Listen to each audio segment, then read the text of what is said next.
अर्जुन, तुम जानते हो, वायु केवल एक तत्व नहीं है, यह जीवन का प्रतीक है। यह हर जीव में, हर मनुष्य में, हर जीव जंतु में समाहित है। जैसे वायु बिना किसी भेदभाव के सभी को भरपूर रूप से मिलती है, वैसे ही ज्ञान और प्रेम भी सभी के लिए समान होते हैं। वायु, जैसे कि तुम देख सकते हो, अदृश्य है। इसे हम देख नहीं सकते, लेकिन इसके प्रभाव को अनुभव कर सकते हैं। इसी प्रकार आत्मा भी अदृश्य है।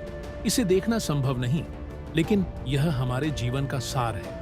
तुमने युद्ध भूमि में जब अपने समक्ष युद्ध की घड़ी देखी, तो क्या तुमने आत्मा की शक्ति को अनुभव किया? यह शक्ति तुम्हें आगे बढ़ने की प्रेरणा देती है। जब तुम वायु के प्रवाह को देखते हो, वह कभी रुकता नहीं है, वह निरंतर चलती है। हमारे जीवन में भी इसी प्रकार की निरंतरता होनी चाहिए। कठिनाइयां आएंगी, युद्ध होंगे, लेकिन तुम्हें हमेशा अपने लक्ष्य की ओर बढ़ते रहना है।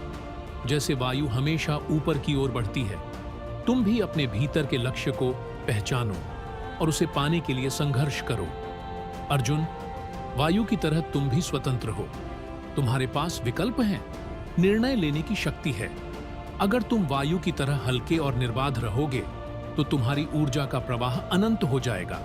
तुम्हें अपने मन और आत्मा की आवाज सुननी होगी। यही तुम्हारी असली ताकत है। जब तुम वायु के प्रभाव को समझते हो, तो तुम यह भी समझते हो कि तुम्हारी सोच और क्रियाएं दूसरों पर भी प्रभाव डालती है। तुम्हारी हर सोच, हर कार्य वायु के समान सभी में फैलता है। सकारात्मक सोच और सकारात्मक कर्मों के द्वारा तुम दूसरों को भी प्रेरित कर सकते हो। तुम जरा सोचो, अगर तुम सच्चाई, प्रेम और करुणा का संचार करोगे, तो वह वायु की तरह चारों ओर फैल जाएगा। तुम्हें समझना होगा कि वायु का प्रवाह कभी भी स्थिर नहीं होता। यही जीवन का सत्य है। हर पल नया है, हर क्षण एक नया अवसर है। जब तुम युद्ध में हो, तब भी ध्यान रखो कि यह पल तुम्हारा है। इसे सदुपयोग में लाओ। इस युद्ध में केवल भौतिक विजय नहीं, बल्कि आध्यात्मिक विजय भी महत्वपूर्ण है। तुम्हारा मार्गदर्शन, तुम्हारा आत्मज्ञान तुम्हें एक सच्चे योद्धा बनाएगा। यही तुम्हारा सच्चा अस्त्र है। जैसे वायु किसी भी अवरोध को पार कर सकती है, तुम भी अपने भीतर के डर और संदेह को पार कर सकते हो।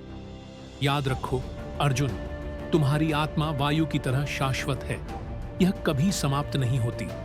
तुम केवल अपने शरीर से नहीं, बल्कि अपनी आत्मा से जुड़कर जीते हो। जब तुम अपनी आत्मा के साथ एक हो जाते हो, तो तुम्हें पता चलता है कि तुम सभी के साथ जुड़े हुए हो। यह एकता ही तुम्हारे जीवन का असली उद्देश्य है। अब उठो अर्जुन, और अपने धैर्य और शक्ति का परिचय दो। तुम्हारे भीतर वही वायु है जो तुमसे कहती है कि तुम कुछ भी कर सकते हो। युद्ध की इस घड़ी में अपने भीतर के बल को पहचानो और उस शक्ति को पहचानो जो तुम्हें इस युद्ध को जीतने के लिए प्रेरित कर रही है।